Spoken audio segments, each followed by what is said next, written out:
তো হ্যাঁ YouTube family, এখন আমি যাবো রান্না করতে, যেহেতু 9টা বেজে গেছে আর আমাদের দুষ্টু এখন ঘুমোচ্ছে। আটকে রেখেছি জেনে।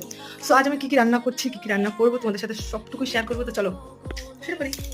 তো রান্নাঘরে চলে আসলাম, যেহেতু আজকে চানা রান্না করবো সেই জন্য চানাটা আগেই আমি ভিজিয়ে রেখেছিলাম। আর একটুখানি চিকেন রান্না করবো, আর রান্না করবো লাল শাক, যেটা আমার মেয়ের আর আমার হাজব্যান্ডের খুব প্রিয় একটা শাক।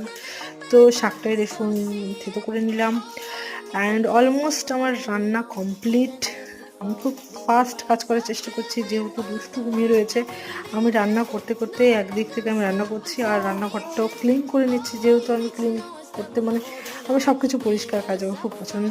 সো এদিকে চিকেন আর চানাও রান্না হয়েছে, কিছুটা কাঁচা চানা আমি রেখেছি, এটা কাঁচা খাবো বলে। ওকে, তো কাঁচা চানা খুব হেলদি, তোমরা সবাই জানো কাঁচা। সো এখানে আমি বাসনগুলো মেজে পরিষ্কার করে নিচ্ছি। আর তোমরা